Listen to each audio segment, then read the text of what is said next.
I heard my son selling my house before he even asked me.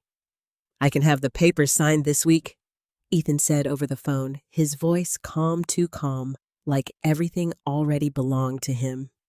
I stood in the hallway, my hand still on the wall for support, my heart pounding in a way I hadn't felt since my husband died. He didn't know I was home. He didn't know I heard everything. When he turned and saw me, he froze. But I didn't yell. I didn't cry. I simply walked past him, opened my drawer, and pulled out a document he hadn't thought about in years. You forgot something you signed, Ethan. And this time, I wasn't the weak one. If this story already makes your heart tighten like mine did, go ahead and like this video and maybe subscribe if you believe kindness should never be mistaken for weakness. I'd really love to know, where are you watching from and what time is it for you right now? And tell me honestly, what would you do if your own child crossed that line? My name is Cynthia Murray, and until recently, I truly believed I had raised a good man. I used to say that with pride, the kind that settles deep in your chest after years of sacrifice, finally seemed worth it. After my husband Robert passed away, Ethan was all I had left of the life we built together. He wasn't just my son, he was my purpose. Back then, Ethan was gentle, thoughtful. The kind of boy who would notice when I was tired and quietly wash the dishes without being asked.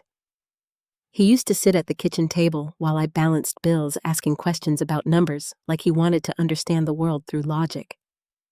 I remember thinking, he's going to be just like his father, steady, dependable kind, and for a long time he was. Even in his 20s, when life started to get harder, he still came around every Sunday. We had a routine. Coffee first, always black for him, then breakfast. He would tell me about work, about his plans, about the future he was trying to build. I listened, offered advice when he asked, and stayed quiet when he didn't. That's what mothers do. We love, we support, we wait. But somewhere along the way, something shifted. At first, it was small things. Calls that became shorter, visits that became less frequent, excuses that sounded reasonable but somehow left an empty feeling behind. I've just been busy, Mom. Work's been crazy. We'll come by next weekend. That was the first change I noticed.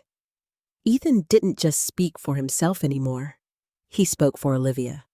Olivia Carter, the woman he married 3 years ago. Now I want to be fair. I truly do. Because I know how easy it is for a mother to blame the woman her son chooses. And I promised myself I would never become that kind of mother-in-law, the bitter one, the controlling one, the one who sees competition instead of family. So I tried. I invited Olivia into my home with open arms. I cooked her favorite meals, at least the ones Ethan told me she liked. I asked about her work, her family, her dreams. But Olivia never quite opened up. She was polite, but distant. Respectful, but cold. There was always something calculated about the way she spoke, like every word had already been measured before it left her mouth. And then there were the looks. You know the kind. The quick glances around my house, the way her eyes lingered just a second too long on the hardwood floors, the kitchen cabinets, the space. Not admiration, assessment. Like she wasn't seeing a home. She was seeing value. I told myself I was imagining things, because what kind of woman assumes that about her own son's wife? Still, the feeling didn't go away. If anything, it grew stronger. Ethan started asking questions he had never asked before. Mom, do you still have that retirement account set up the same way? Have you thought about downsizing? This house is a lot. Who handles your property taxes now? At first I answered casually. There didn't seem to be any harm in it. After all, he was my son. And I raised him to be responsible. But something about the frequency of those questions began to bother me. It wasn't just curiosity. It felt targeted. One afternoon, he came over alone, which had become rare. I've been thinking, he said, leaning back in his chair like he was preparing a pitch. You shouldn't be dealing with all this financial stuff by yourself anymore. I smiled politely. I've been managing just fine for the past 30 years, Ethan. I know, he said quickly. But things are different now. Everything's online. It's complicated. I could help you make things easier. Easier. That word lingered in the air between us. What exactly are you suggesting? I asked. He shrugged like it was nothing. Just giving me access. Not control. Just visibility. So I can step in if something goes wrong. It sounded reasonable. On the surface. And that's how it always starts, isn't it? Not with something obviously wrong, but something that almost makes sense. I hesitated. Not because I didn't trust my son, but because something inside me, something quiet but persistent, told me to slow down. Still, I didn't want to create tension. So I compromised. I can show you the accounts, I said, but I am not giving anyone full access. Ethan nodded a little too quickly. Of course, that's all I'm asking. But even as he said it, I noticed something flicker across his face. Disappointment. Just for a second. Then it was gone. We spent the next hour going over my finances. I showed him what he asked for, answered every question. He listened carefully, too carefully. Like he wasn't just understanding, he was memorizing. When he left, he hugged me. But it felt different, less like affection, more like reassurance for himself. Over the next few weeks, the questions didn't stop. If anything, they became more specific, more direct. And Olivia's presence in those conversations, whether she was physically there or not, became impossible to ignore. She thinks you should, we were talking about your situation, and Olivia's presence in those conversations, whether she was physically there or not, became impossible to ignore. She thinks you should. We were talking about your situation, and Olivia has a point. A point about my life, my home, my decisions, and slowly, without ever saying it outright, they began to act like everything I had built was already part of their future, not mine. The moment that truly unsettled me came on a quiet Tuesday afternoon. Ethan had stopped by again, this time with a folder in his hand. Just some paperwork, he said, casually placing it on the table. Nothing complicated. I didn't open it right away. Instead, I looked at him. Really looked at him. And for the first time, I didn't recognize the man sitting across from me. There was impatience in his eyes, expectation. Like he had already decided what I was going to do, and all I had to do was comply. That was the moment something inside me shifted. Not fear, not anger, clarity. Because suddenly I wasn't looking at my little boy anymore. I was looking at a man who believed my kindness was something he could use, and that realization stayed with me long after he left, long after the house fell quiet again. Because deep down I knew this wasn't just about helping, and whatever was coming next, it wasn't going to be simple.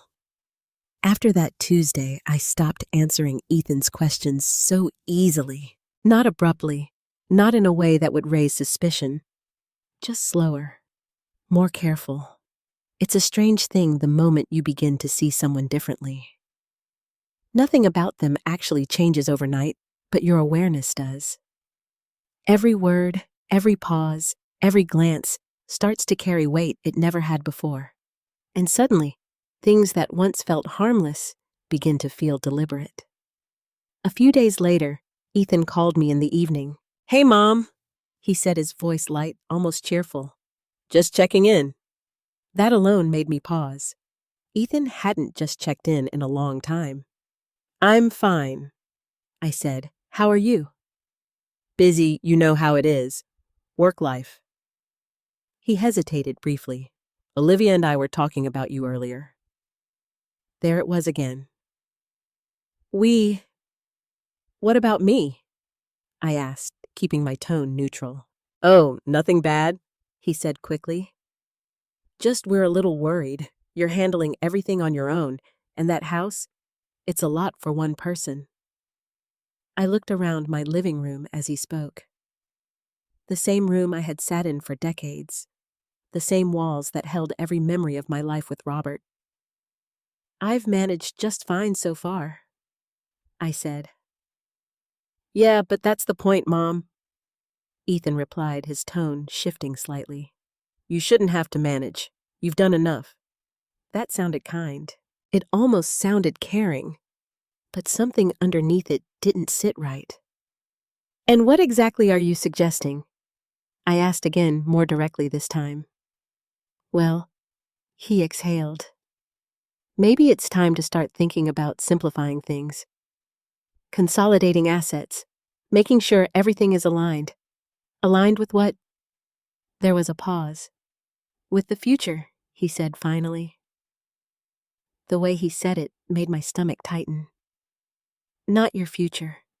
Just the future." "I'll think about it," I replied. "That's all I'm asking," he said quickly. "Just think about it." But he didn't hang up right away. He stayed on the line for a few extra seconds, like he was waiting for something, for me to give in maybe. When I didn't, he said goodbye. And the moment the call ended, the silence in the house felt heavier than usual. That night, I didn't sleep well. I kept replaying every conversation we'd had over the past few months. Every question, every suggestion, every harmless comment. And the more I thought about it, the clearer the pattern became. This wasn't concern. It was preparation. The next time Ethan came over, he didn't come alone. Olivia was with him. She stepped into my house like she always did, polite smile, measured movements, eyes quietly scanning everything. "Cynthia," she said, her voice smooth. "You look well." "Thank you," I replied. "Come in." We sat at the kitchen's table, the same place where Ethan used to sit as a boy, swinging his legs while asking me questions about numbers. Now he sat across from me, a folder placed neatly in front of him again. "The same one. I figured it would be easier if we all talked together," he said. "Easier for who I thought." Olivia folded her hands on the table.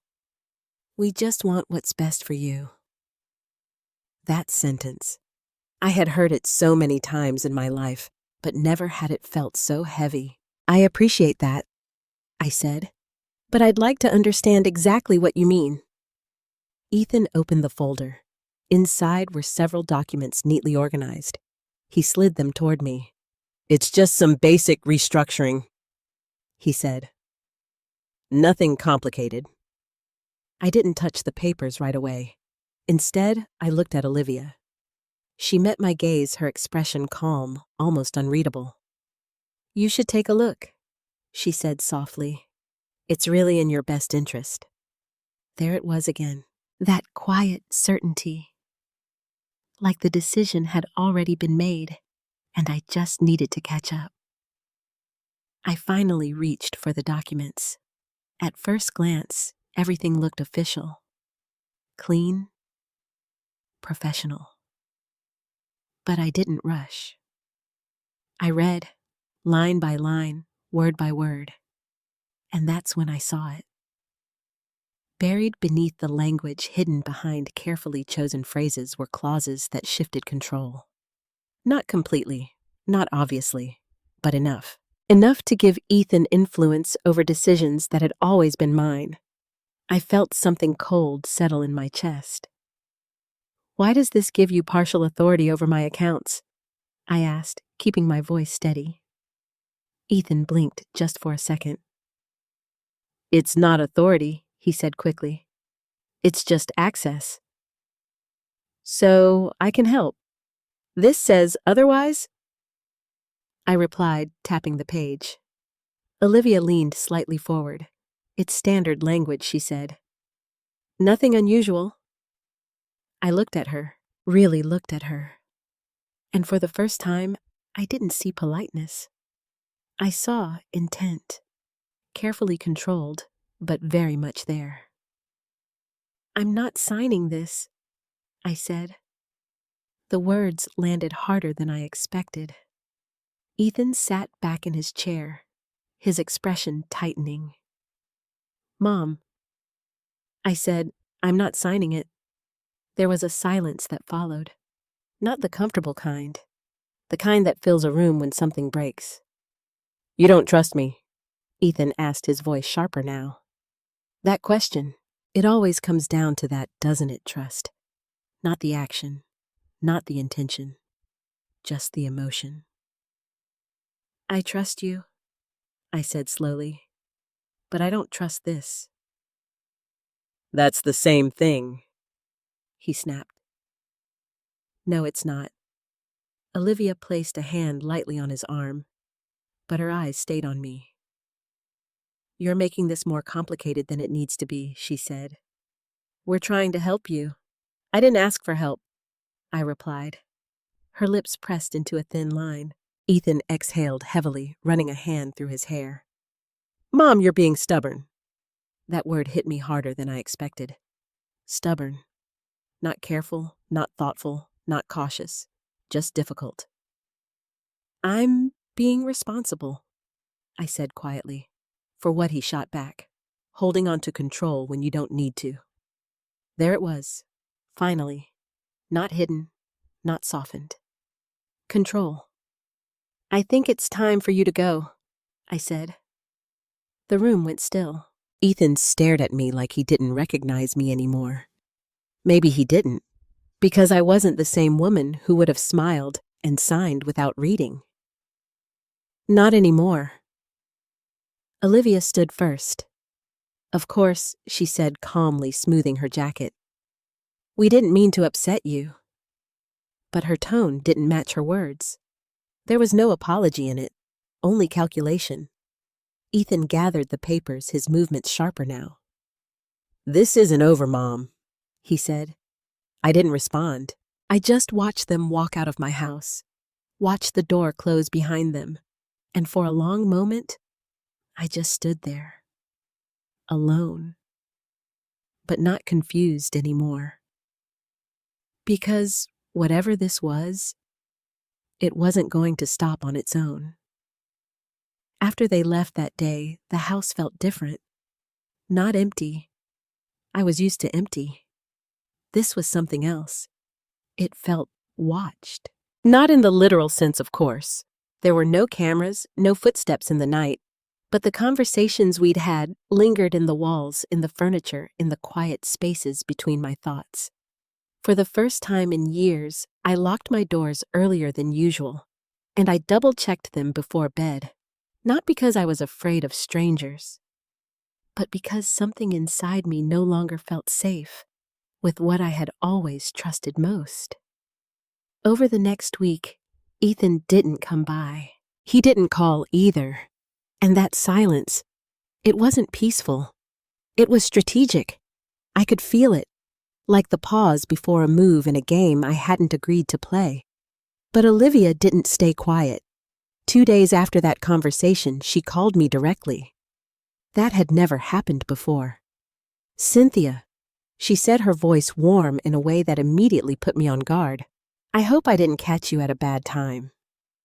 "No," I said carefully. "What is it?" "I just wanted to talk," she replied. "Woman to woman." I almost smiled at that. Almost. "What about?" I asked. There was a brief pause, as if she was choosing her words. "I think things got a little tense the other day," she said. "And I'd hate for there to be misunderstandings between us." Misunderstandings. That word again. As if the problem wasn't what had been presented to me, but how I had reacted to it. "I understood everything very clearly," I said. Another pause. This one slightly longer. "Well," she continued, her tone still smooth, "maybe we just didn't explain it well enough." Ethan can be a bit direct sometimes. A bit direct. That was one way to put it. "And what exactly do you think needs explaining?" I asked. "The intention," she said. "We're not trying to take anything from you, Cynthia. We're trying to protect you." Protect me. From what myself? My finances have been stable for decades, I said. I don't feel particularly at risk. It's not about risk, Olivia replied quickly. It's about efficiency, planning, making sure everything is structured in a way that benefits the family as a whole. There it was. Finally, not just me, the family, meaning them, meaning their future. And where exactly do I fit into that structure, I asked. You're at the center of it, she said smoothly. Of course, but something about the way she said it felt rehearsed, like a line she had practiced. And yet I continued. The documents Ethan brought me seemed to shift decision-making away from me. They don't remove your away from me. They don't remove your control, Olivia said. They just support it. I let out a quiet breath. Olivia, I said, my voice calm but firm. I spent most of my life working in finance. I know what those documents do. Control, Olivia said. They just support it. I let out a quiet breath. Olivia, I said, my voice calm but firm. I spent most of my life working in finance. I know what those documents do. That was the first time her tone changed. Just slightly. Just enough. I see, she said. No more warmth, no more softness, just acknowledgement. I think she added after a moment, you might be letting emotions influence your judgment. That sentence, it settled between us like a weight, because it wasn't concern, it was dismissal. I think I replied, you might be underestimating my judgment. Another silence. Longer this time. Colder. Well, Olivia said finally, well, give you some time to think. But I do hope you reconsider. This isn't just about now, it's about what happens later. Later, after I'm gone. She didn't say it. She didn't have to. When the call ended, I sat there for a long time staring at the phone in my hand, because something had become very clear. This wasn't a misunderstanding. It wasn't miscommunication. It was a plan, and I was the last person to be fully informed about it. That evening, I did something I hadn't done in years. I pulled out my old files, not the everyday ones, the older ones, the ones I had carefully stored away after Robert passed. Documents, agreements, records of decisions made during difficult times. I sat at the dining table, the same place where I had signed papers that shaped the course of my life, and began going through them one by one. Most of it was exactly what I expected. Insurance policies, tax records, old investment statements, memories more than anything. But then I found it. The folder, thicker than the others, labeled simply, Ethan 10 years ago. My fingers hesitated for just a second before opening it, because I already knew what was inside. Or at least I thought I did. 10 years ago, Ethan had come to me in a way I had never seen before. Broken, desperate, ashamed. His business had failed. Not slowly, suddenly. A bad investment, a risky partnership, a series of decisions that spiraled out of control faster than he could fix them. He had lost everything. And worse, he owed more than he could pay. I remember the night he showed up at my door. It was raining. He looked smaller somehow, not physically, but emotionally. Mom, he had said, his voice barely steady. I need help. I didn't ask questions right away. I didn't lecture him. I just let him in. That's what mothers do. We open the door first. We deal with the rest later. Over the next few days, I learned everything. The debt, the pressure, the fear. And I made a decision. A difficult one. I chose to help him, not because he deserved it, but because he was my son. I liquidated savings I had planned to live on for years. I covered his debts. I gave him a chance to start over. But I didn't do it blindly, because even then, I understood something important. Love does not mean absence of boundaries. So I set one. A condition. A legal agreement. Not out of distrust, but out of protection. For both of us. I pulled the document out of the folder, now my hands steady, despite the weight of the memory. The paper was slightly worn, but the words were still clear. Precise. Intentional. And at the bottom, Ethan's signature. I stared at it for a long moment, because in that moment, everything began to connect. The questions, the pressure, the documents, the impatience. And suddenly, what had felt confusing before became something else entirely. Predictable. Because if Ethan remembered this, then he wasn't just being careless, he was being deliberate. And if he didn't remember, then he was about to be reminded. Slowly, I closed the folder. Not with fear, not with hesitation, but with something I hadn't felt in a long time. Certainty. Because whatever game they thought they were playing, they had forgotten one very important detail. I wasn't just a mother. I was the one who wrote the rules the last time everything fell apart. And this time, I wasn't going to be caught off guard. The next move didn't come from Ethan. It came from pressure. Subtle at first, then increasingly difficult to ignore. 3 days after I revisited that old contract, I received a letter in the mail. Not unusual in itself. Still preferred paper over email for anything important, but the return address caught my attention. A local real estate office. I frowned as I opened it, my fingers suddenly more cautious than curious. Inside was a neatly printed letter, polite in tone, professional in format. They were following up regarding my property. Following up, as if I had already reached out to them, as if I had already shown interest in selling my home. My home. I read the letter twice, then a third time. Each word confirmed the same thing: someone had made an inquiry about my house. Not vaguely, not casually, specifically, with details that only someone close to me would know. I sat down slowly, the paper still in my hands, because there was only one explanation that made sense. Ethan. He hadn't just been talking. He had already started acting. That afternoon, I didn't call him right away. I didn't react emotionally. Instead, I waited, because I needed to understand how far this had gone. And as it turned out, I didn't have to wait long.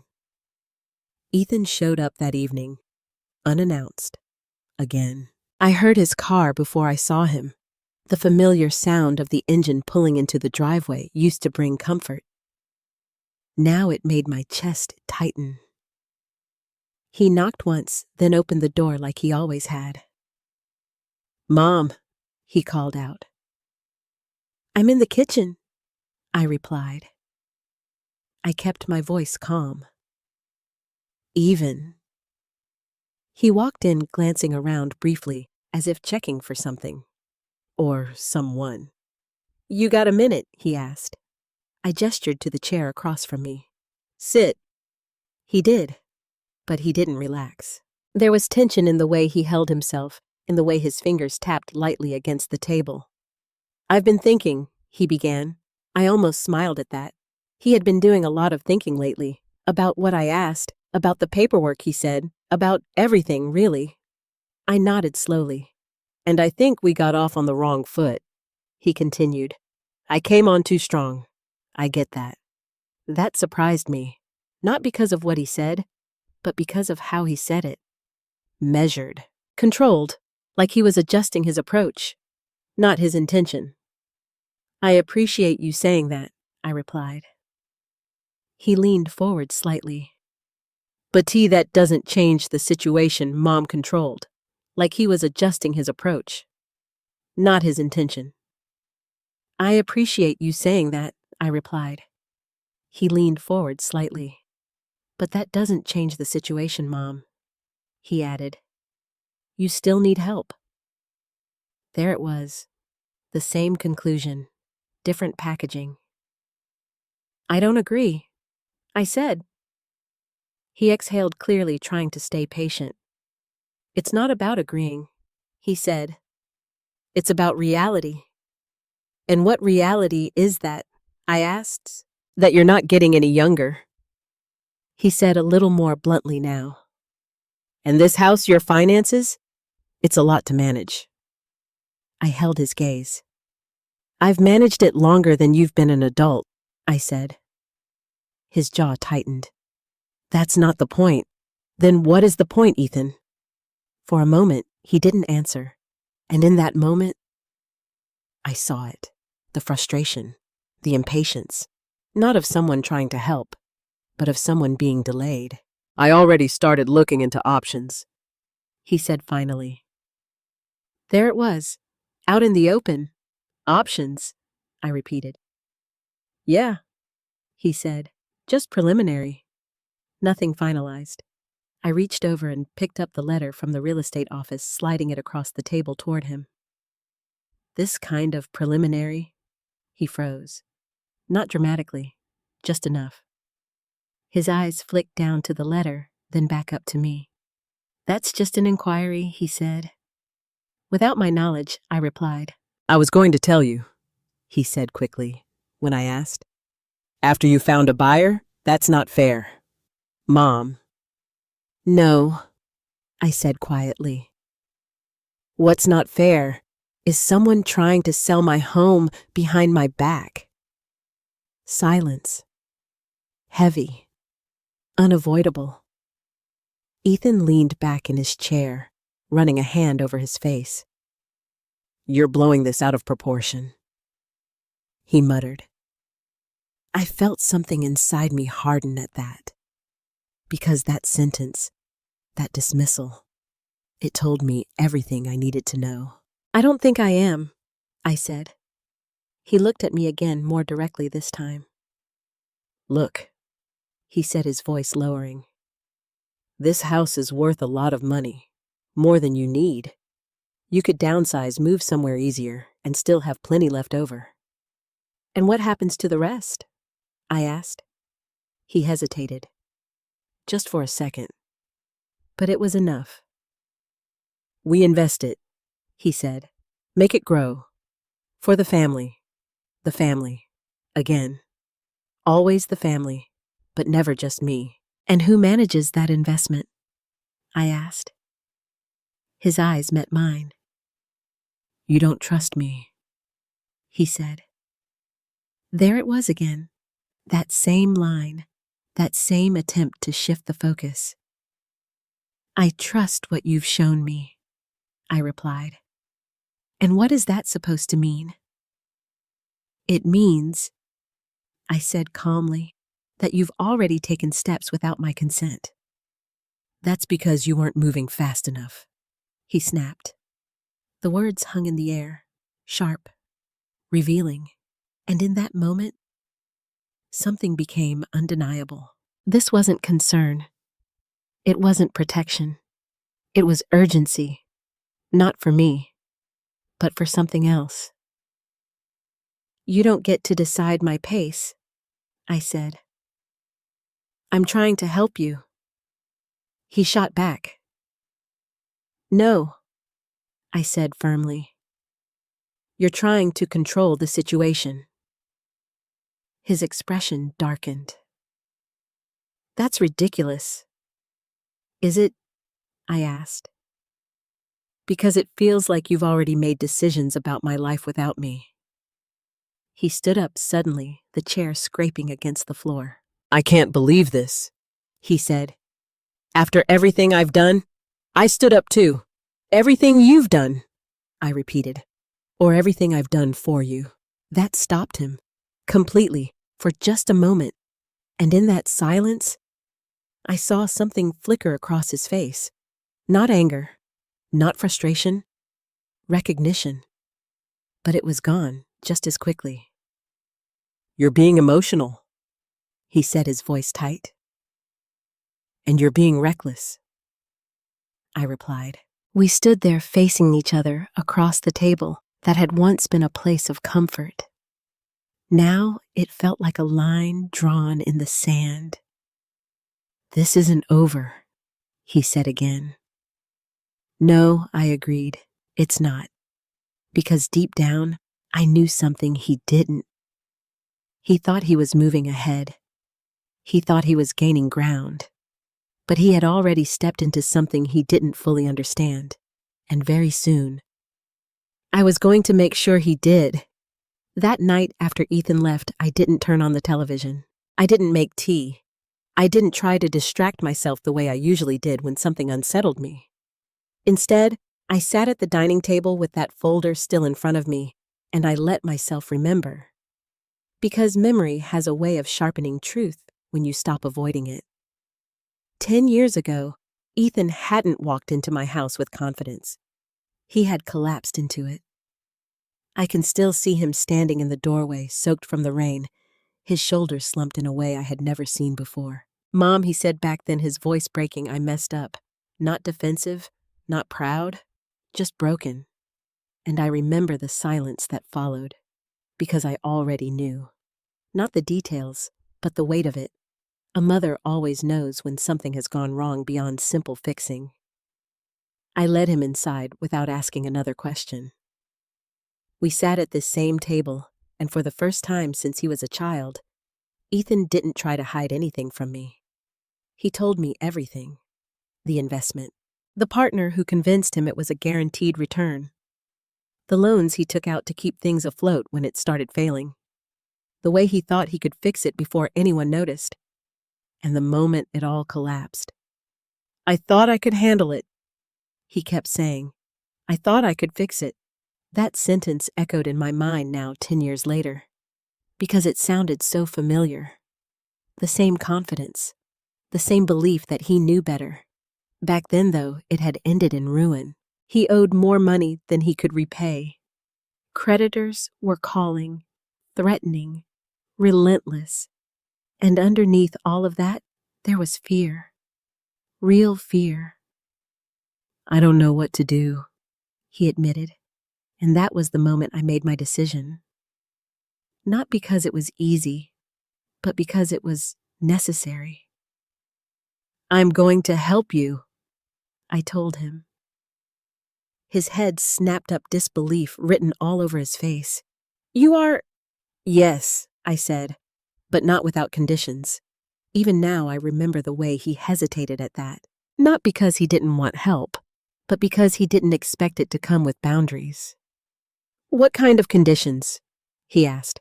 "Practical ones, clear ones, necessary ones." I explained everything to him carefully. That I would cover his debts, that I would give him the chance to start over. But in return, he would agree to something just as important. He would never have authority over my financial decisions. Not directly. Not indirectly.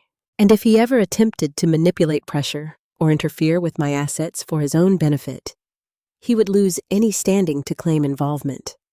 Permanently. I didn't present it as punishment. I presented it as protection. For both of us. "I don't want this to ever happen again," I told him. "Not to you, and not to me." He sat there in silence for a long time, reading the document, line by line, just like I had read his simple paperwork earlier this week. The irony wasn't lost on me now. Back then, though, he was different, humbled, grateful, ashamed even. "I understand," he said finally. "I'll sign it." No arguments, no resistance, just acceptance. Because at that moment, he needed me more than he needed control. We went to my lawyer the next day, Michael Grant, a man I had trusted for years. He reviewed the agreement, made a few adjustments to strengthen the language, and made sure everything was legally sound. "Once this is signed," he told Ethan clearly, "these terms are binding." Ethan nodded. I understand. And then he signed it, without hesitation, without complaint. His name written clearly at the bottom of that page was more than ink. It was acknowledgement, responsibility, a promise. At least that's what I believed at the time. I helped him. I gave him the financial support he needed. I stood by him as he rebuilt his life piece by piece. And slowly he recovered. He found a new job. More stable this time. Less risky. Less ambitious, perhaps, but safer. And over time, things seemed to return to normal. He visited again. He smiled again. He became my son again. Or at least, that's what I thought. Because looking back now, I realized something I didn't see then. The contract didn't just protect me. It reminded him of something he didn't like. That there were limits. That there were lines he couldn't cross. And maybe, just maybe, he never truly accepted that. Maybe he just waited. Waited until he felt strong enough, confident enough, justified enough to try again. The thought settled heavily in my chest, because if that was true, then this wasn't new behavior. It was unfinished behavior. I looked down at the document in front of me again. The paper that had once been a safeguard, and now might become something else entirely. A boundary he had forgotten, or chosen to ignore. I traced my finger lightly over his signature. Ethan Murray, clear, unmistakable, legally binding. And suddenly, everything made sense. The urgency, the pressure, the way he kept pushing forward as if something needed to happen quickly, before something stopped him, before something reminded him. A slow breath escaped my lips, because now I understood the situation for what it truly was. Not confusion, not misunderstanding, but conflict. Between what he wanted now and what he had already agreed to then. I closed the folder, carefully pressing it flat against the table. Not with hesitation, but with intention. Because the next step was no longer about figuring things out. It was about choosing how to respond. And for the first time since this began, I didn't feel uncertain. I didn't feel overwhelmed. I felt prepared. Because Ethan thought he was moving forward, but he had forgotten something critical. He had already drawn a line years ago, with his own hand, and now all I had to do was show it to him again. The next morning, I didn't hesitate. I called Michael Grant. It had been years since we last spoke about anything serious, but his number was still saved in my phone, just like the contract was still tucked away in my drawer. Some things you don't throw away. Some things you keep for when life circles back. He answered on the second ring. Michael Grant. It's Cynthia Murray, I said. There was a brief pause, and then his voice softened with recognition. Well, Cynthia, it's been a while. It has, I replied. I wish I were calling under lighter circumstances. That was all it took. His tone shifted immediately. Tell me what's going on. I didn't rush through it. I explained everything carefully. Ethan's recent behavior, the paperwork, the pressure, the real estate inquiry, and finally, the contract. The one we had both worked on 10 years ago. Michael didn't interrupt. He listened, fully, professionally. When I finished, there was a moment of silence on the other end of the line. Then he spoke. Do you still have the original document? Yes. Signed and notarized? Yes. Has it ever been amended or revoked? No. Another pause. But this one felt different. He wasn't processing anymore. He was evaluating. Then it still stands, he said. The words settled over me like something solid, not emotional, not uncertain, definitive. I want to be clear about something I said. If Ethan tries to move forward with selling my house, does that agreement protect me? Michael didn't hesitate. Yes. Not maybe, not likely. Yes. He has no legal authority over your property unless you explicitly grant it, he continued. And based on what you're describing, his actions could actually trigger the restriction clause in that agreement.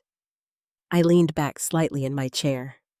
Trigger it how? If he's attempting to influence or manipulate your financial decisions for his own benefit, Michael explained, that falls directly under the conditions outlined in the contract.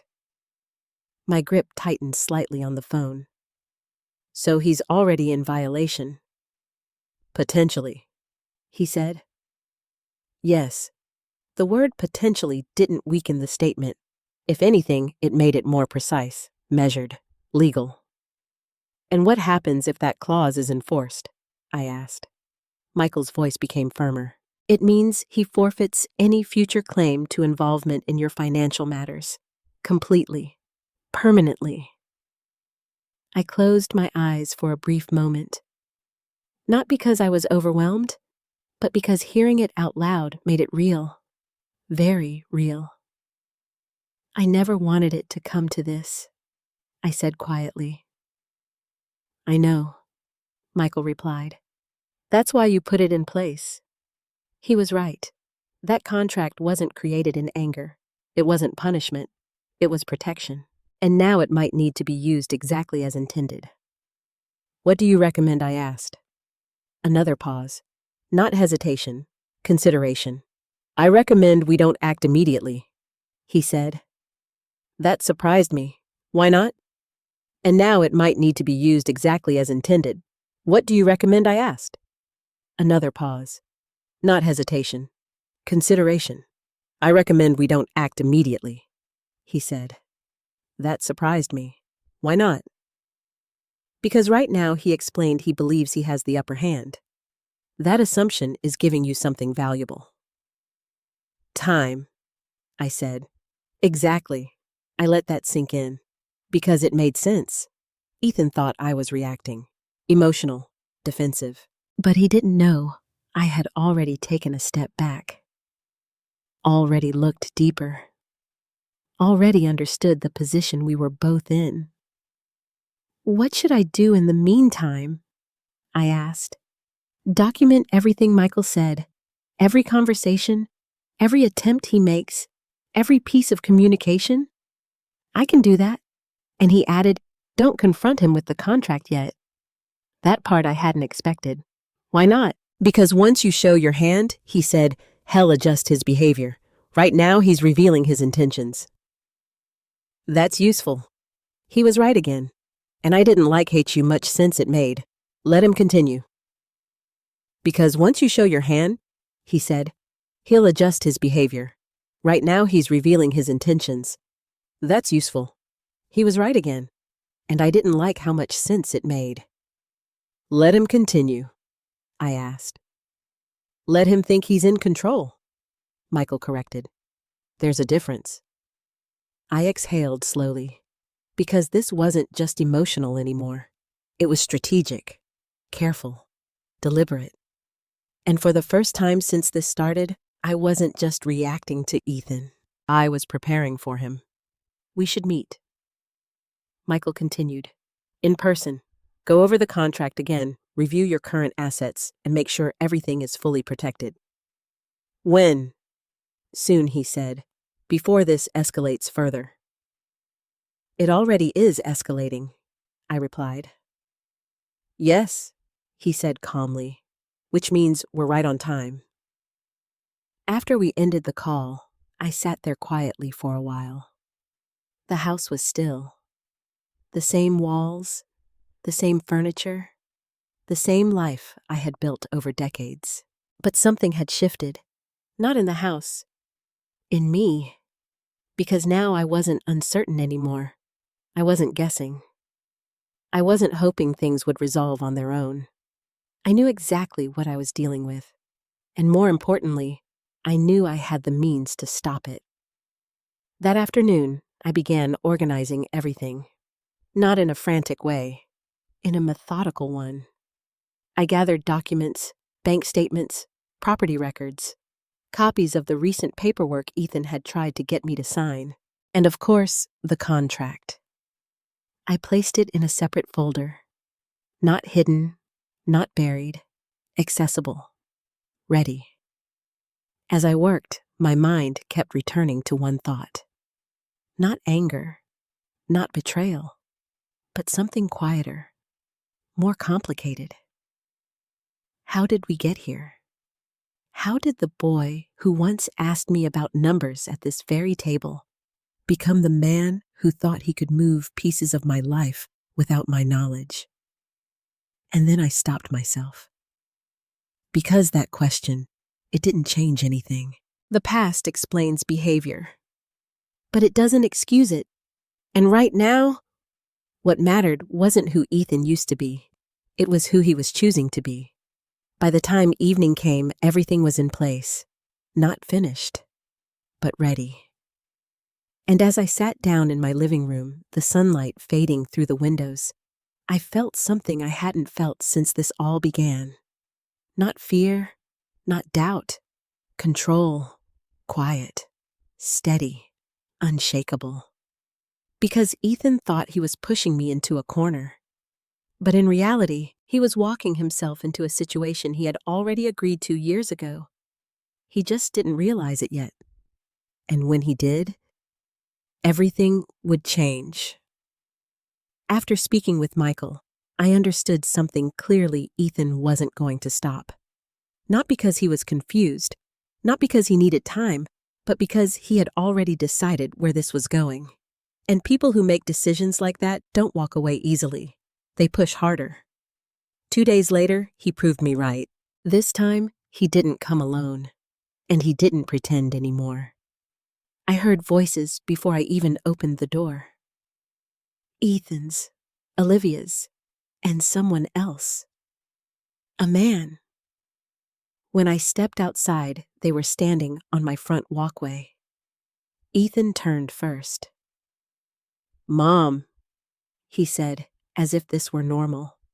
As if bringing a stranger to my house without warning was just another step in a conversation I hadn't agreed to. "Cynthia," Olivia added smoothly, her posture perfectly composed. The man beside them stepped forward slightly, offering a polite smile. "Good afternoon, ma'am. My name is Richard Hale. I am a licensed real estate agent." Of course he was. I felt the weight of that moment settle quietly inside me. Not shock, not anger, confirmation. "You brought a realtor to my house," I said. Not a question, a statement. Ethan shifted his weight slightly, already preparing his explanation. "Just to talk," he said. "No pressure. No pressure." I almost laughed. Instead, I stepped aside. "Come in," I said. If they wanted to play this out, I was going to let them. All the way. We sat in the living room, my living room, the same one Olivia had assessed so many times before. Now she didn't bother hiding it. Her eyes moved freely, confidently, like she had already imagined what this place would look like without me in it. Richard opened his folder, polite and professional. "I understand there's been some discussion about possibly listing the property," he said. "There has been discussion," I replied calmly, but no agreement. Ethan leaned forward slightly. "That's why we're here," he said, "to talk through it properly." I looked at him, really looked at him, and I saw something new. Not just impatience, expectation. Like he believed this moment would finally tip things in his favor. Like bringing a third party made it official, legitimate. "I didn't invite him," I said. Ethan's jaw tightened. "I know," he replied. "But sometimes it helps to have a professional perspective." Olivia nodded in agreement. "Just information," she added. "So you can make an informed decision." I turned to Richard. "How much do you know about this situation?" I asked. He hesitated. "Just slightly. Only that there may be interest in selling the home, he said carefully. I nodded. Then let me clarify something, I said. I leaned forward just enough to meet his eyes directly. There is no current plan to sell this house. Silence. Richard glanced briefly at Ethan, then back at me. Understood, he said. Professional, neutral. But I could see the shift, the hesitation, because now he realized this wasn't a simple listing. This was something else entirely. Ethan exhaled sharply. Mom, you're shutting this down before even hearing the options. I've heard enough, I replied. No, you haven't, he said, his voice rising slightly. You're refusing to even consider what's best. What's best for who I asked. For everyone, he said. There it was again. That word, everyone. But never just me. I let the silence stretch for a moment. Then I turned back to Richard. Tell me something, I said. If a homeowner has not given consent, can someone else initiate a sale on their behalf? Richard didn't hesitate this time. No, ma'am, he said. The legal owner must authorize any transaction. Thank you, I replied. I leaned back slightly. Then I think that answers the question. Ethan's frustration finally broke through. This isn't just about legality, he said. It's about making smart decisions. And ignoring the person who actually owns the house is a smart decision, I asked. That's not what I'm doing. It is exactly what you're doing. Olivia spoke, then her voice calm, but firm. You're being defensive, Cynthia. I turned to her slowly. No, I said. I'm being clear. Her expression didn't change, but something in her eyes hardened. You're letting emotion get in the way of logic, she said. I almost smiled, because that was the second time she had said something like that, and it told me something important. She didn't understand me at all. I've spent my entire life making logical decisions, I said quietly. That's why I still have this house. Ethan stood up abruptly. This is pointless, he said. Yes, I agreed. It is, because this was never about discussion. This was about pressure, and now it had failed. Richard began gathering his things, clearly uncomfortable. I think I'll give you all some space, he said politely. That would be best, I replied. He nodded and left quickly. Smart man. Once the door closed behind him, the air in the room changed immediately.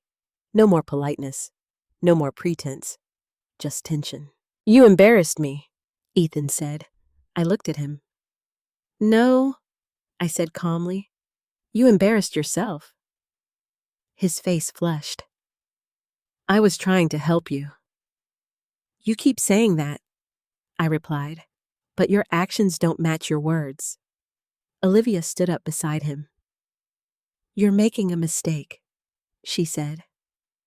Maybe, I replied, but it's mine to make.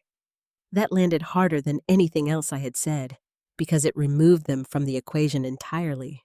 No negotiation, no influence, no control. Ethan stared at me for a long moment, and then quietly he said something that changed everything. You don't understand how important this is. Not loud, not angry, just intense. And in that moment, I realized something I hadn't fully understood before. This wasn't just about convenience, or planning, or even money in a general sense. This was urgent, for them. And I still didn't know why. But I knew one thing for certain. Whatever they were trying to accomplish, they needed it to happen soon. And that was the most dangerous part of all. Because urgency makes people careless, and careless people make mistakes. I met Ethan's gaze one last time. Then maybe you should explain it to me, I said. He hesitated. Just for a second, and that hesitation told me everything. He couldn't, Or he wouldn't. Either way, he wasn't telling me the truth.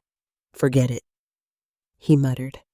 And just like that, they turned and walked out. Again. But this time, it felt different. Because now I wasn't just reacting to what they were doing. I was watching it, studying it, waiting. Because sooner or later, they were going to push too far. And when they did, I would be ready. After that day, I stopped waiting for Ethan to make the next move. Instead, I made one of my own. Quietly, carefully, exactly the way Michael had advised. I met him 2 mornings later at his office. Walking into that building again felt strangely familiar, like stepping back into a version of myself I hadn't needed in years. The woman who asked questions, who read every line, who didn't accept anything at face value. The woman I had been before grief softened me before motherhood made me more trusting than I should have been. Michael greeted me with a firm handshake and a look that told me he already understood the seriousness of the situation. "Let's go through everything," he said. We sat down in his office and I laid out every document I had brought. The contract, the recent paperwork Ethan had given me, the letter from the real estate office, even notes I had written after our conversations, dates, times, exact phrases. Michael reviewed everything slowly, thoroughly. No shortcuts, no assumptions. "This is good," he said at one point, tapping lightly on my notes. "Very good. Documentation like this makes a difference." I nodded, but my attention was on his expression. Focused, measured, but also concerned. What I asked. He leaned back slightly. "They're moving faster than I expected," he said.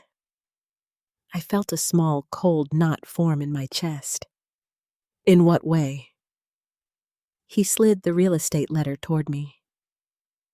"This wasn't just a casual inquiry," he explained. "There's language here that suggests preliminary discussions beyond simple curiosity." I frowned. "You mean," he said. He said they may already be positioning this property informally within their network. That word again. Positioning. Like my home was an asset in a strategy I hadn't agreed to. "Can they do that?" I asked. "They can talk," he said, "but they can't act, not without you." That reassured me, but only slightly, because talking leads to planning, and planning leads to action. "What's our next step?" I asked. Michael folded his hands together. "We prepare," he said. "For what?" "For escalation." The word landed heavily, because we both knew what it meant. "They're not going to stop," he continued, "and based on what you've shown me, they're likely going to push for a quick resolution." "Why quickly?" I asked. "That's the question," he said. And there it was, the piece that still didn't fit. The urgency, the pressure, the need to move fast. It wasn't just impatience. It was necessity. And I still didn't know why. "We need to be ready for the moment they cross the line clearly," Michael said. "When that happens, we act." I nodded slowly. "And until then, we let them reveal more," he replied. That afternoon, I went home with a sense of direction I hadn't had before. Not comfort, not peace, but clarity. And sometimes that's enough. The next few days were quiet, too quiet. Ethan didn't call. Olivia didn't reach out. No unexpected visits, no new paperwork, no pressure. And if I hadn't already learned to recognize patterns, I might have mistaken that silence for retreat. But it wasn't. It was preparation. I could feel it. Like the air before a storm. And then it happened. It was Friday afternoon when my phone rang. A number I didn't recognize. I almost didn't answer. but something told me to pick it up. Hello. Hi, is this Cynthia Murray? Yes, this is Karen Blake from Horizon Realty. I'm calling to follow up regarding your property listing. I felt the world slow down slightly. My property is not listed, I said. There was a pause. Oh, she said, clearly surprised. I was told what I asked, that you were preparing to sell and that discussions had already taken place. My grip tightened on the phone. And who told you that? Another pause, longer this time. I'm not at liberty to say, she replied. Of course she wasn't, but I didn't need her to. I already knew. Let me be very clear. I said, my voice steady and firm. My house is not for sale. Any information suggesting otherwise is incorrect. I understand, she said quickly. I apologize for the confusion. Thank you, I replied and ended the call. For a moment, I just stood there. Phone still in my hand. Heart steady. Mind sharp. Because this was it. Not suspicion, not interpretation. Proof. They weren't just talking anymore. They were acting. Without me. Behind me. And that changed everything. I didn't wait this time. I called Michael immediately. They've started reaching out to other agents, I told him. I had a feeling, he said. What do we do now? There was no hesitation in his answer. Now, he said, we move to the next step. I sat down slowly. What does that mean? It means, he said, we prepare to enforce the agreement. The agreement? The contract? The line Ethan had already crossed. Are we there yet? I asked. Yes, Michael said. Not maybe, not possibly. Yes, his actions demonstrate intent to interfere with your property without your consent, he continued. That's exactly what the clause was designed to address. A quiet breath escaped me, because hearing it confirmed made it real in a way nothing else had. So what happens now? I asked. We don't confront him immediately, Michael said. We choose the right moment. The right moment. I already knew what that meant. Not alone, not in private, but somewhere he couldn't deny it, somewhere the truth would stand on its own. When I asked, that depends, he said. When is he planning his next move? I thought about it, about his urgency, about the way he had been pushing, about the fact that he believed he was getting closer. He's not going to wait long, I said. Good, Michael replied. That surprised me. Good. Yes, he said. Because neither are we. I hung up the phone and sat in silence. Not overwhelmed, not shaken, just aware, because everything had shifted. This was no longer a situation I was trying to understand. It was one I was about to end. And somewhere out there, Ethan still believed he was in control, that he was moving forward, that he was one step ahead. But what he didn't realize was that every step he took now was leading him straight into the consequences he had already agreed to. And when the moment came, there would be no confusion, no argument, no escape, just truth. Clear, final, unavoidable. The moment Michael said, "Now we move to the next step," I knew exactly what that meant. We were no longer observing. We were preparing for impact. And Ethan was getting closer to that impact with every move he made. 2 days later, I got confirmation. Not from a phone call this time. Not from a letter. From something far more direct. A knock at my door. But this one felt different before I even opened it. heavier, more certain. When I opened it, Ethan and Olivia were standing there again. But this time, they weren't alone.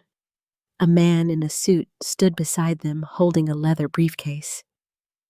You don't need to work in finance as long as I did to recognize what that meant. Lawyer.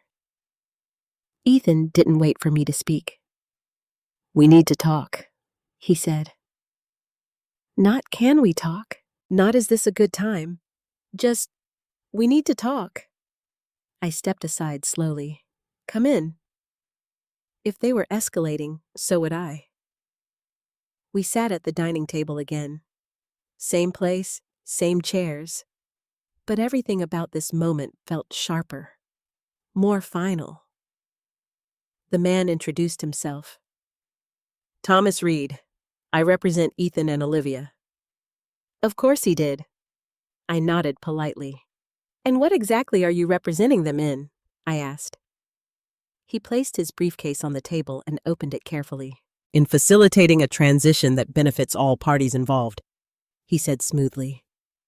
There it was again. That language. Polished, neutral, but hiding something very specific. Let's skip the phrasing, I said calmly. What is it you want? Ethan leaned forward. We've found a buyer. Just like that. No hesitation, no apology, no permission. My fingers remained still on the table, but inside something clicked into place. So you've been moving forward, I said. Yes, he replied, because you weren't. Thomas slid a document toward me. This is a preliminary offer, he said. Above market value, a very strong opportunity. I didn't touch it. I didn't even look down, because this wasn't about the numbers. It never was. You brought a lawyer into my home, I said slowly, to present an offer for a house that is not for sale. Olivia crossed her arms lightly. It should be, she said, not suggested, not softened, stated. That was new and telling. And why should it be, I asked. Because it's the smart move, she replied. Financially, practically, it makes sense. For you, I said. Her eyes narrowed slightly. For everyone, she corrected. Ethan stepped in before I could respond. Mom, this is happening, he said. That sentence? It changed everything. Not we'd like this to happen. Not we think this should happen. This is happening. I looked at him carefully. You seem very certain, I said. I am, he replied. On what authority, there it was. The question he hadn't been able to answer before. Now he didn't even try. Oh, and the fact that this is the best outcome I am, he replied. On what authority, there it was. The question he hadn't been able to answer before. Now he didn't even try. On the fact that this is the best outcome, he said.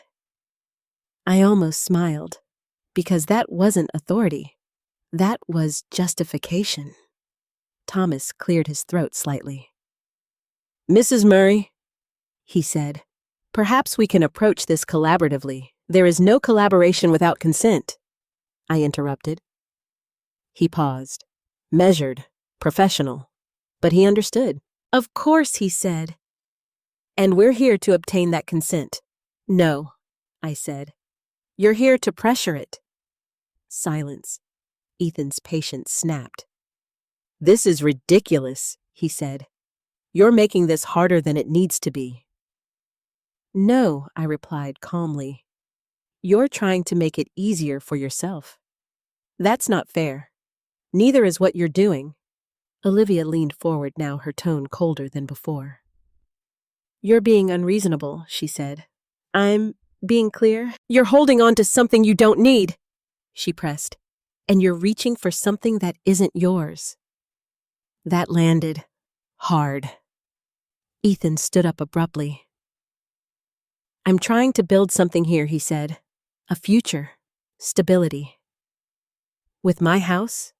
I asked. With our family, he shot back. I stood up too, slowly, deliberately. No, I said. With my assets. The room went still. Thomas shifted slightly in his seat. He could feel it now. This wasn't negotiation. This was conflict. And he was sitting in the middle of it. You're twisting this, Ethan said. No, I replied. I'm finally seeing it clearly. For a moment, neither of us spoke. And then he said it. The thing that changed everything. If you won't cooperate, he said, we'll have to move forward another way. There it was. Not implied, not hidden, said out loud. I felt a strange calm settle over me, because that was the line, the one Michael had been waiting for, the one I had been waiting for. Another way, I repeated. Ethan didn't back down. Yes. I nodded slowly, and then, for the first time since this began, I smiled. Not warmly, not kindly, but knowingly. Because now he had done exactly what I needed him to do. Ethan, I said quietly, I think you've forgotten something. He frowned slightly. What? I looked at him steadily, not angry, not emotional, just certain. You already agreed to the rules I said. Confusion flickered across his face. What are you talking about? I didn't answer. Not yet. Because this wasn't the moment. Not quite. But it was close. Very close. I reached down slowly and placed my hand on the edge of the table. Grounded. Steady. Ready. Go home, I said calmly. Ethan stared at me. You're making a mistake. Maybe, I replied, but it's mine. Olivia grabbed her purse. This isn't over, she said. No, I agreed. It's not, because now it was exactly where it needed to be, right on the edge, right before everything came crashing down. And when that moment came, when the truth finally stepped into the room, there would be no more confusion, no more pressure, no more pretending, just consequences. And this time, I would be the one holding them. I didn't have to wait long. Ethan made the next move himself. And just like Michael predicted, he chose the worst possible place to do it. A family breakfast. Sunday morning. The same tradition we had kept for years. The same table where he once sat as a boy asking me about numbers and life. Only this time, he wasn't coming as my son. He was coming as someone who believed he had already won. He called the night before. We're coming by tomorrow, he said. Not asking, telling. Good, I replied. He paused slightly, maybe surprised I didn't argue. Good, he repeated. Yes, I said. I think it's time we settled this properly. Another pause. Then, yeah, he said. I agree. Of course he did, because he thought this would be the moment everything finally went his way. What he didn't know was that I agreed for a very different reason. The next morning, I woke up earlier than usual. Not out of anxiety, out of intention. I moved through the house slowly, deliberately. Coffee first, then breakfast. Simple, familiar, normal. Because sometimes the most powerful moments happen in the most ordinary settings. I set the table carefully. 3 plates, 3 cups, and 1 extra chair. Not for Ethan, not for Olivia, but for the person they weren't expecting. At exactly 9 a.m., I heard their car pull into the driveway. right on time. Ethan walked in first like he always used to, but there was no hesitation in his step anymore. No uncertainty. Just confidence. Olivia followed behind him, composed as ever. Sharp. Watchful. Calculating. "Morning," Ethan said. "Good morning," I replied. They both noticed the extra chair. I saw it immediately in the way Olivia's eyes paused for just a second. "Are we expecting someone?" she asked. "Yes," I said, MLI. Ethan frowned slightly. "Who?" They both noticed the extra chair. I saw it immediately in the way Olivia's eyes paused for just a second. "Are we expecting someone?" she asked. "Yes," I said calmly. Ethan frowned slightly. "Who you'll see." That was all I said. No explanation, no hint, just enough to make them uncomfortable. We sat down anyway. The silence was different this time. Not tense, not awkward, but loaded. Like everyone knew something was about to happen, but only one person knew what. Ethan didn't wait long. "We need to finalize this," he said, reaching into his bag and pulling out a set of documents. Of course he did. He slid them across the table toward me. "This is the formal agreement," he said. "The buyer is ready. Everything's lined up." I looked down at the papers briefly, then back at him. "You're very prepared," I said. "I have to be," he replied, "because you're not taking this seriously." I let that sit for a moment. Then I asked quietly, "Do you really believe that?" "Yes," he said without hesitation. Olivia nodded beside him. "You're avoiding reality," she added. Reality. That word again. It seemed to mean something very different to them than it did to me. Before I could respond, there was a knock at the door. Right on time. I stood up slowly. "I'll get it." As I walked to the door, I could feel their attention behind me. Curious, uncertain. For the first time in a long time, they didn't know what was coming next, and that mattered. I opened the door. "Good morning, Cynthia," Michael said. "Good morning," I replied. I stepped aside, letting him in. When we walked back into the dining room together, everything changed. Ethan stood up immediately. "What is this?" he demanded. Olivia's expression didn't change much, but I saw it. The shift. The calculation adjusting. "Ethan," I said calmly, "this is Michael Grant, my lawyer." Silence. Heavy. Immediate. Michael nodded politely. "Good morning." Ethan looked between us, his confidence cracking just slightly. "Why is he here?" I walked back to my seat. "Because you wanted to finalize things I said." That stopped him. "Just for a second.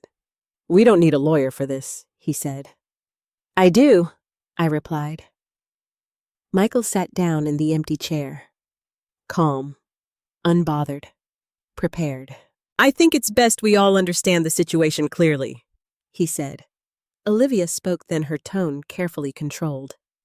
"We already do," she said. Michael smiled slightly. "I'm not sure you do." That was the first crack. Small, but undeniable. Ethan's voice sharpened. "This is unnecessary." "No," I said quietly. "This is exactly what's necessary." I reached down slowly and pulled out a folder. The same one. The one he hadn't thought about in years. I placed it on the table, right between us. Ethan's eyes dropped to it, then back to me. "What is that?" I didn't answer immediately. Instead, I opened the folder carefully, deliberately, and turned it so it faced him. "Something you signed," I said. Confusion flickered across his face, then irritation. "I've signed a lot of things." Not like this, I replied. Michael leaned forward slightly. Perhaps you should take a closer look. Ethan hesitated. Just for a second. Then he reached for the document. And as his eyes scanned the page, I saw it. Recognition. Slow at first. Then sudden. Sharp. Like a memory he didn't want, but couldn't avoid. What is this? He said, his voice lower now.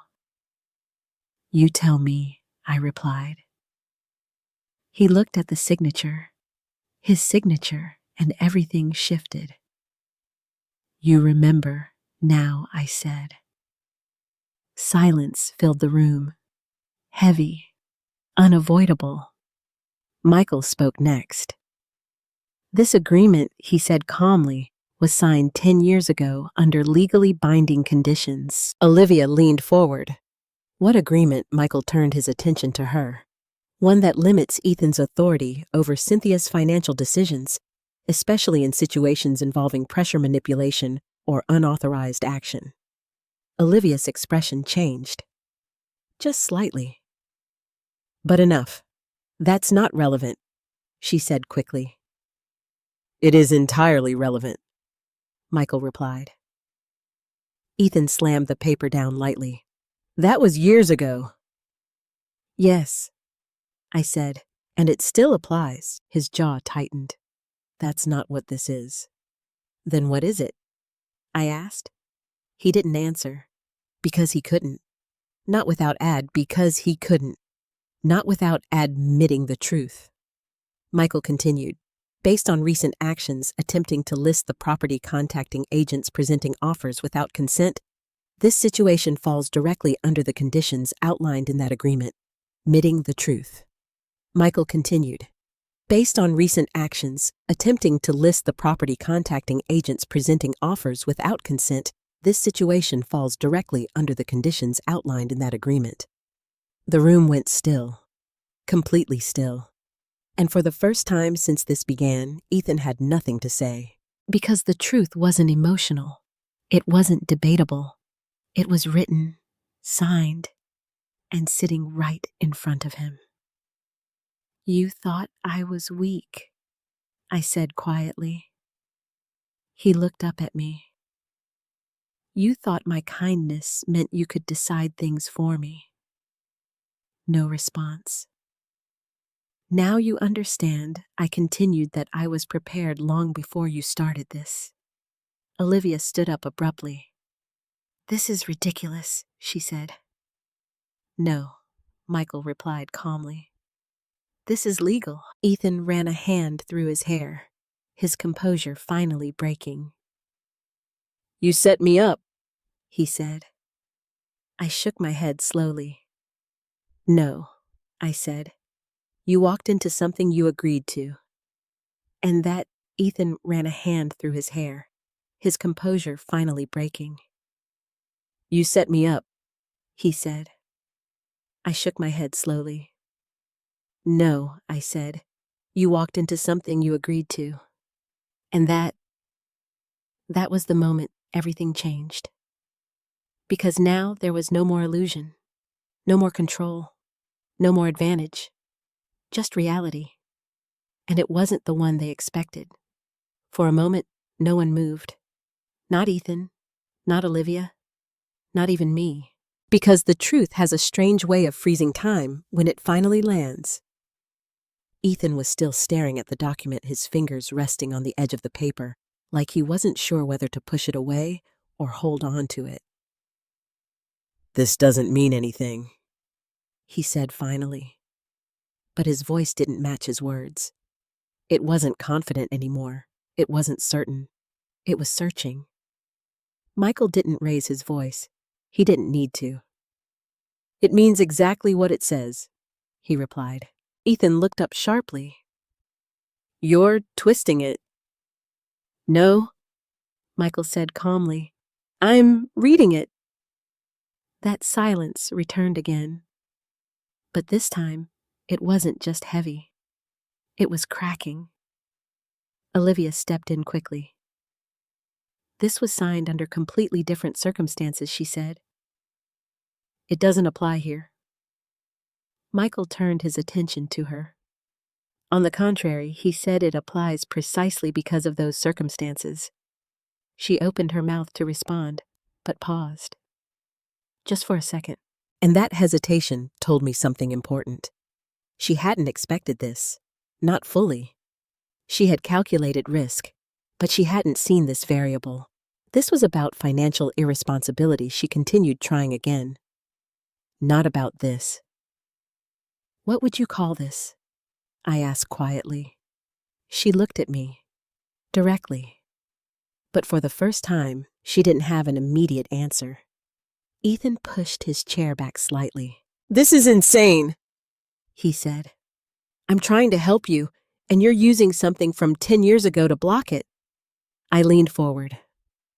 No, I said. I'm using something from 10 years ago to remind you of who you were when you needed me. That hit him. I saw it, not just in his expression, but in the way he looked away. Because he remembered. Of course he did. He remembered standing in the rain. He remembered asking for help. He remembered signing that paper because he had no other choice. You don't get to rewrite that, I continued. I'm not rewriting anything, he snapped. I've changed. Then why are we here? I asked. That stopped him, again. And this time, it lasted longer, because there was no easy answer. Michael stepped in. The agreement is very clear, he said. If Ethan engages in behavior that attempts to influence or control Cynthia's financial decisions for his own benefit. That's not what I'm doing, Ethan interrupted. Michael didn't flinch. Then he forfeits any legal standing in those matters, he finished. The words hung in the air. Cold. Final. Olivia crossed her arms. This is being blown out of proportion, she said. We're talking about a smart financial decision, not manipulation. I turned to her. Then why didn't you include me in the process from the beginning? She didn't answer. Because she couldn't. You contacted agents, I continued. You discussed my property. You brought offers to my table. That's called initiative, she said. No, I replied. That's called overstepping. Ethan slammed his hand lightly against the table. Enough, he said. We all went still. I'm done going in circles, he continued. This deal is happening. And there it was. Not negotiation, not discussion, declaration. Michael folded his hands calmly. No, he said. It's not. Ethan turned on him. You don't get to decide that. You're right, Michael replied. I don't. He gestured toward me. She does. Silence. Sharp. Immediate. Unavoidable. Because for all the talking, all the pressure, all the maneuvering, that was the one thing they kept trying to ignore. Me. My decision. My authority. My control. Ethan looked at me again. But this time, there was something different in his eyes. Not just frustration, not just anger. Fear. Small, but real. You're really going to do this? He asked. I didn't raise my voice. I didn't change my tone. Yes, I said. He shook his head almost in disbelief. After everything I've done for you, that line again, that same attempt, and this time, I didn't let it pass. Let's talk about everything that's been done, I said. He froze, because he knew where this was going. You came to me when you had nothing, I continued. You asked for help. You asked me to fix what you couldn't. That's not fair. I gave you everything you needed, I said, cutting him off. And I asked for one thing in return. He looked down. Just briefly. But it was enough. Respect, I said. Not control, Not obedience, just respect. And you signed that agreement, I continued, because you understood that without it, there were no boundaries. Olivia stepped in again. This isn't about the past, she said. No, I replied. It's about the pattern. That silenced her, because she couldn't deny it. Not now. Not with everything laid out in front of us. Ethan let out a frustrated breath. So what now? He asked. There it was, the question he hadn't asked before, because until this moment, he thought he already knew the answer. Michael spoke.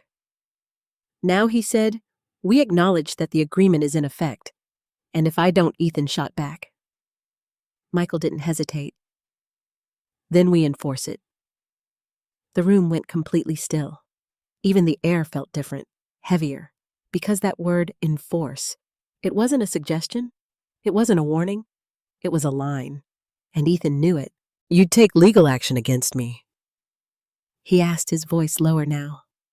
I looked at him, not as the boy I raised, not as the man he thought he had become, but as someone standing in front of a choice. I would protect myself, I said. That was all. No threat, no emotion, just truth. And somehow, that made it even more powerful. Olivia grabbed her bag. This is a waste of time, she said. Her composure was slipping now. Not completely, but enough. We're leaving, she added. Ethan didn't move right away. He stood there looking at the document one last time, then at me. And in that moment, I saw it, the realization, slow, reluctant, but unavoidable. He had lost control, not just of the situation, but of the outcome, because this was never his decision to make. And now, he couldn't pretend it was. We're not done, he said finally. No, I agreed. We're not, because this wasn't the end. Not yet. But it was the turning point, the moment where everything shifted from pressure to consequence. And this time, there would be no going back. The silence they left behind felt different. Not empty, not heavy, resolved. For the first time since this began, I wasn't bracing myself for the next move. I was waiting for the aftermath. And it didn't take long. By that afternoon, the consequences started unfolding. Not loudly, not dramatically, but unmistakably. Michael stayed a while after Ethan and Olivia left. We didn't speak immediately. We didn't need to. Some moments don't require words. They require acknowledgement. You handled that well. Michael stayed a while after Ethan and Olivia left. We didn't speak immediately. We didn't need to. Some moments don't require words. They require acknowledgement. You handled that well, he said eventually. I did what needed to be done, I replied. He nodded. That's exactly right. I sat down slowly, feeling the quiet settle around me again. Will they stop? I asked. Michael considered that for a moment. No, he said honestly. Not immediately. I appreciated that. The truth, even when it wasn't comforting. But they've lost their leverage, he added, and that changes everything.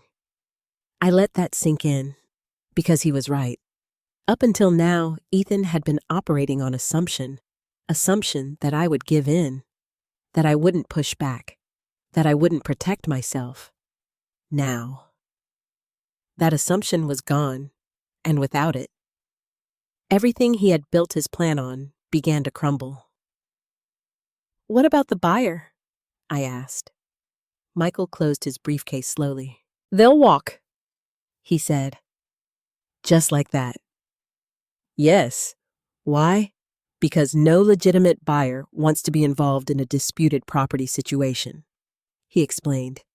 especially one with clear legal complications. That made sense. Clean deals move forward, messy ones collapse. And this had just become very messy. Good, I said quietly. Not out of spite, but out of clarity. Because this wasn't about winning. It was about stopping something that should never have started. Michael stood up. I'll follow up on my end, he said. Make sure everything is formally documented. I nodded. Thank you. He paused at the door. You did the right thing, Cynthia, he said, and then he left. I stood there for a moment after the door closed, listening, not for footsteps, not for voices, just for the quiet, because it felt different now, stronger.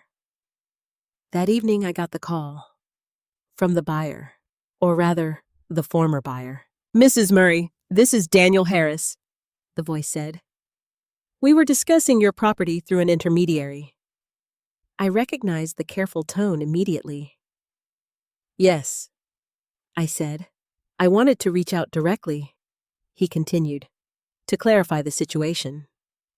There was a pause, respectful, measured. We were not aware that the property was not formally listed or that there were complications. Complications? That was one way to put it. There are, I said calmly. I understand, he replied. In light of that, we're withdrawing any interest, just like Michael said. Clean, immediate, final. I appreciate you contacting me directly, I said. Of course, he replied. And for what it's worth, I'm sorry this situation happened to you. That surprised me, not the withdrawal, the acknowledgement. Thank you, I said. When the call ended, I placed the phone down slowly. One piece had fallen, exactly as expected. The next came the following morning. A message from Olivia. Not a call, not a confrontation, a message. Short, controlled. We need to talk. I stared at it for a moment, because the tone had changed. Gone was the certainty. Gone was the pressure. This was something else. Not quite apology, not quite retreat, but close. I didn't respond immediately, because now I didn't need to. The urgency was no longer mine. It was theirs. Later that day, Ethan called. I let it ring once, twice, then answered. Hello. His voice was different, quieter, less certain. The buyer backed out, he said. Not a question, a statement. Yes, I replied. A long pause followed. I didn't think it would happen that fast, he admitted. Of course he didn't, because he hadn't understood the full picture until now. That's how these things work, I said. Another pause. Then, you really meant it, he said. I didn't need to ask what he meant. Yes, I replied. More silence. He exhaled slowly. I didn't think you to go that far. There it was. The truth. Not about the house. Not about the deal. About me. He hadn't believed I would stand my ground. He hadn't believed I would protect myself. He hadn't believed I would choose boundaries over comfort. I didn't go anywhere. I said. I stayed exactly where I've always been. That landed, because it reframed everything. This wasn't escalation. This was correction. I was trying to help, he said again. But this time, it sounded different. Not defensive, not aggressive, almost uncertain. I know you believe that, I replied. That was the most honest thing I could say. Because intentions, they don't always match actions. And you don't see it that way, he said. No, I replied. Silence again. Then, what happens now?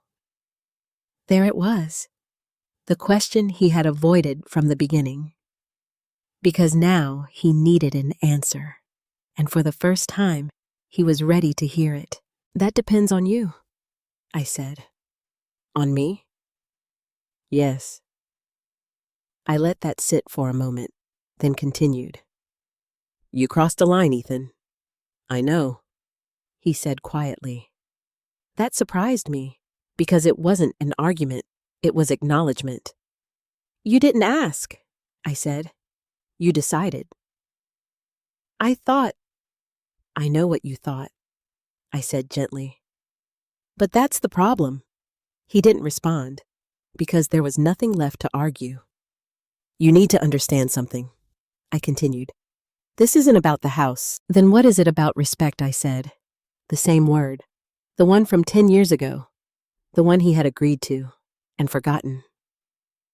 I didn't mean to disrespect you, he said. But you did, I replied. Quiet, honest, final. The line was clear now. Not blurred, not negotiable. Just there. What do I do? He asked. And that question, it mattered, because it meant he wasn't trying to control the outcome anymore. He was asking how to move forward. You start by stopping, I said. Stopping. What, everything you've been doing, I replied. The pressure, the decisions, the assumptions. He was quiet for a long time, long enough that I wondered if he would say anything at all. Then finally, okay, he said. Just that. No argument, no condition. Just okay. And for the first time since this began, I felt something shift. Not resolution, not yet, but possibility. Because sometimes the hardest part isn't stopping someone else.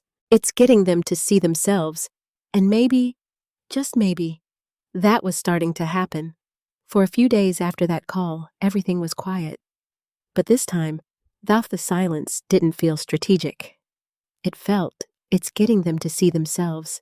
And maybe, just maybe, that was starting to happen. For a few days after that call, everything was quiet. But this time, the silence didn't feel strategic. It felt uncertain, like something had cracked and no one quite knew how to move forward without making it worse. Ethan didn't come by. He didn't push. He didn't send paperwork. And Olivia, who had once been the driving force behind every conversation, completely disappeared. That more than anything told me something had shifted. Not just in the situation, but in their dynamic. 3 days later, Ethan showed up again, alone. That was the first difference. The second was in the way he stood at the door. Not confident, not impatient, just hesitant. Like he wasn't entirely sure he'd be welcomed. I opened the door anyway. Hi, he said. Hi, I replied. We stood there for a moment, neither of us moving. Then I stepped aside. Come in. He walked in slowly, glancing around the house like he hadn't really seen it in a long time. And maybe he hadn't. Not properly. We sat in the living room this time. Not the dining table. Not the place where everything had exploded. Something quieter. Less confrontational.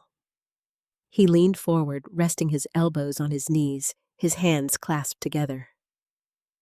I've been thinking, he said. I didn't respond right away, because I had heard that line before, many times. But this time, it sounded different, not rehearsed, not strategic, just real. That's usually when things get complicated, I said gently. He let out a small, almost embarrassed breath. Yeah, he admitted. That sounds about right. We sat in silence for a few seconds. Then he looked up at me. I didn't realize how far I'd gone, he said. There it was. Not a defense, not an excuse, an admission. That's honest, I said. He nodded slightly. I kept telling myself I was doing the right thing, he continued. That I was helping you, making things easier. I listened, because this part mattered. But the more I think about it, he added, the more I see it wasn't really about you. No, it wasn't. What was it about? I asked. He hesitated. Then, control, he said quietly. That word again. But this time, it wasn't accusation. It was understanding.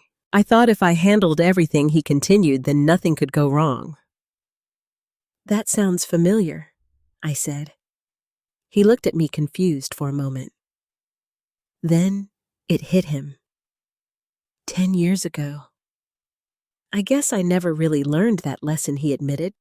That one hurt. Not because he said it, because it was true.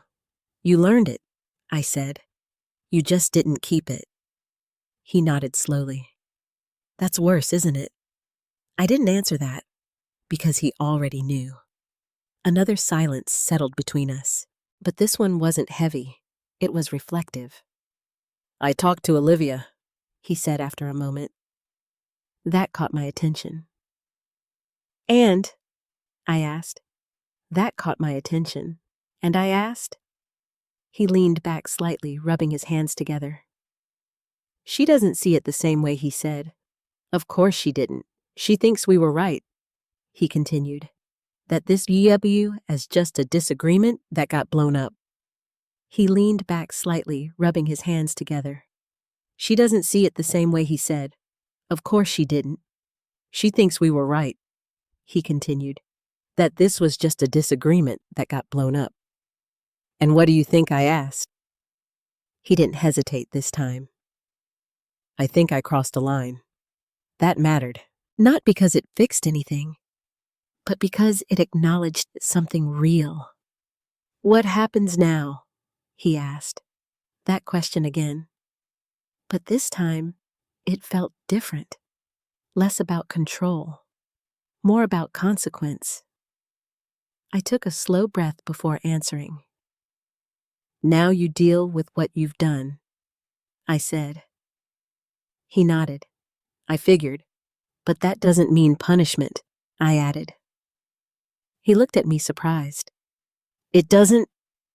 No, I said. It means responsibility. That word landed differently, because it wasn't about taking something away.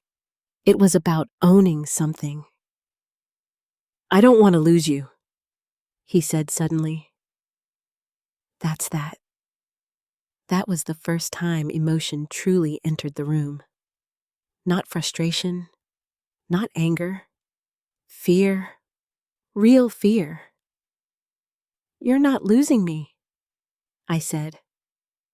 But I didn't soften it too much. Not because of this, I added. He let out a breath. Relief mixed with something else. But things are going to change, I continued.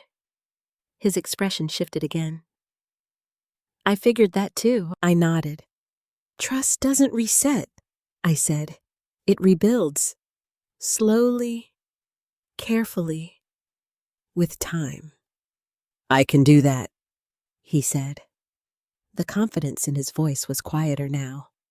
Not forced, not assumed, just hopeful. I hope so, I replied, because hope is not certainty, it's possibility. And Olivia? He asked. There it was, the part he wasn't ready to face yet. That's something you have to figure out, I said. He looked down. I don't know if she'll ever see it this way. Then you have to decide what matters more, I said gently. He didn't respond. Because that wasn't a simple answer. It never is. We sat there for a while longer, not talking, just being. And for the first time in a long time, it felt like I was sitting with my son again. Not the version who tried to take control. Not the version who thought he knew better. But the one who was still learning, still growing, still capable of change. When he finally stood up to leave, he hesitated at the door.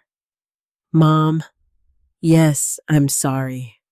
Simple, direct, uncomplicated. And for once, it didn't feel like strategy. It felt real. "I know I said." He nodded, then walked out. I stood there for a moment after the door closed, listening, not for what was coming next, but for what had just passed. Because something had ended. Not the relationship, not the story, but the version of it that had been built on assumption, on pressure, on control. And in its place, something quieter had begun. Not perfect, not fixed, but honest. And sometimes that's where real healing starts. The house felt different after that.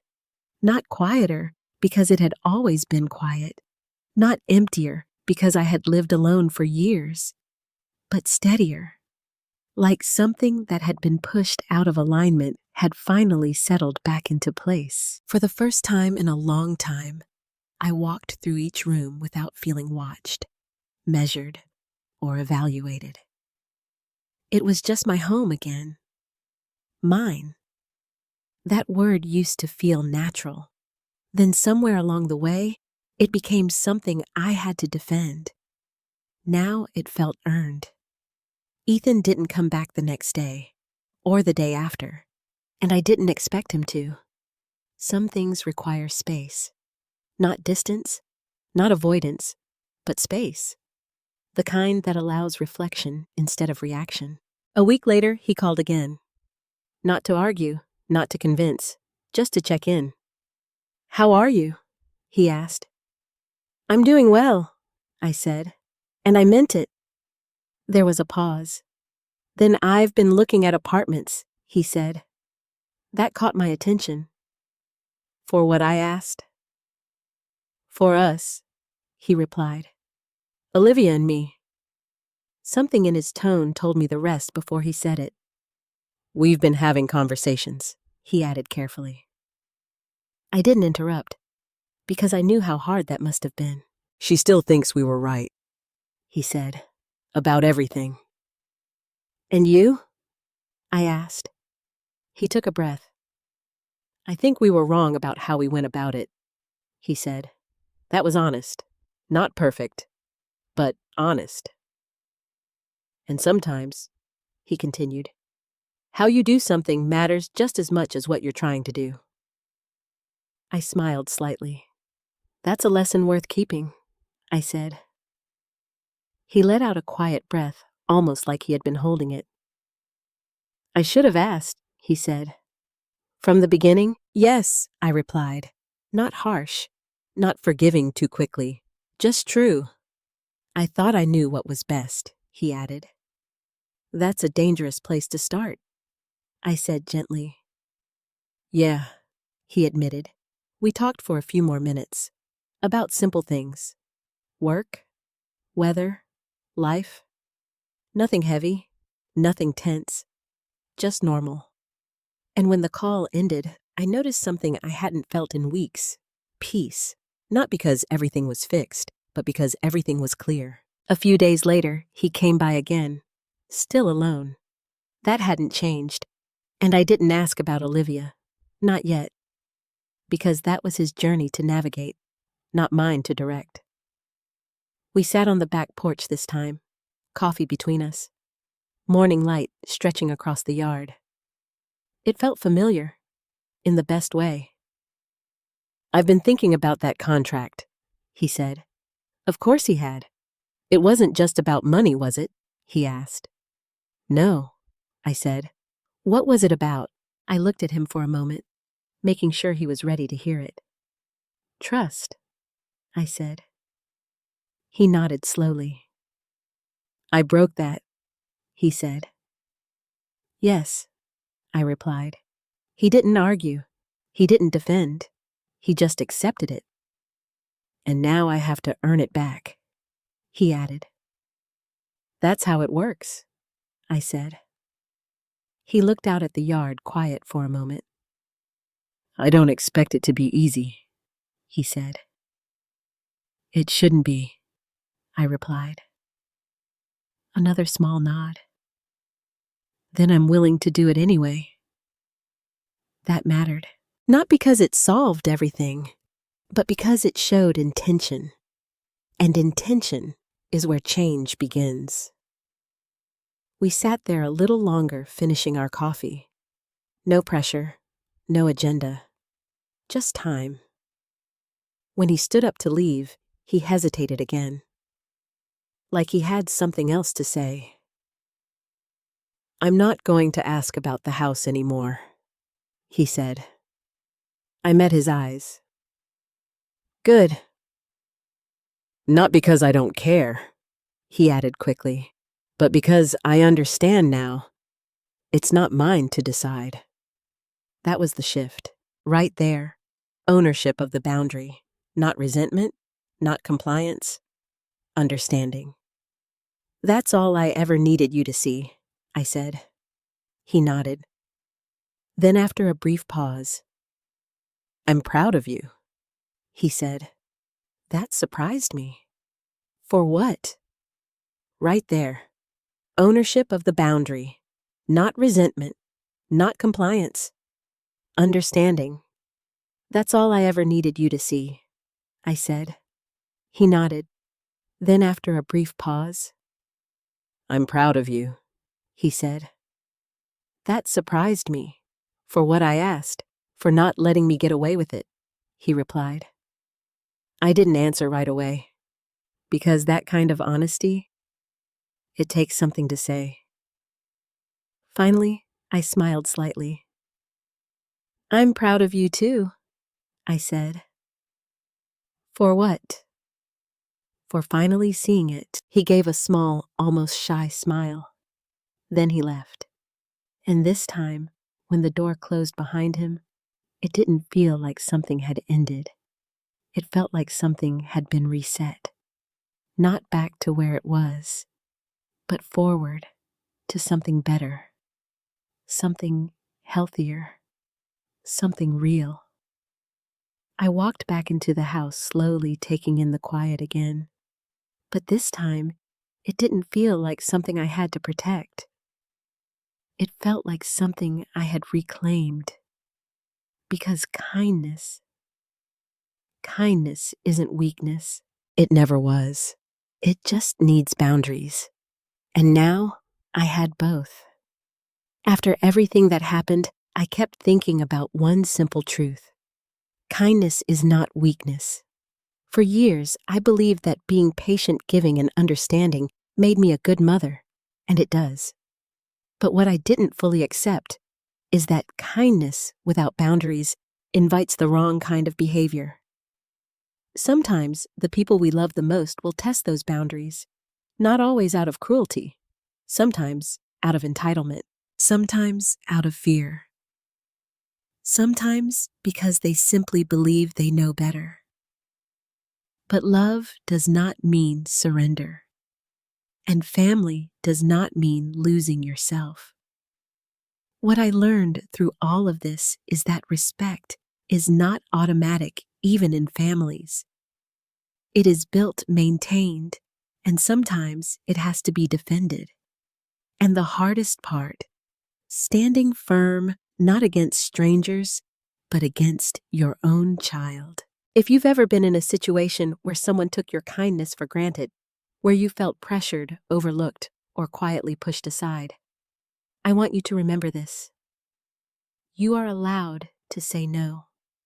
You are allowed to draw the line, and you are allowed to protect what you've built. Even if it's uncomfortable, even if it changes the relationship, because the right relationships will grow stronger with truth, not break because of it. Now I'd really like to hear from you. Have you ever experienced something like this in your own family? What would you have done in my place? Leave a comment and share your thoughts. I read every single one. And if this story resonated with you, if it reminded you that your voice matters no matter your age, please take a moment to like this video and subscribe. It truly helps more than you know. And wherever you're watching from, tell me your city and what time it is right now. I'd love to know who's here with me.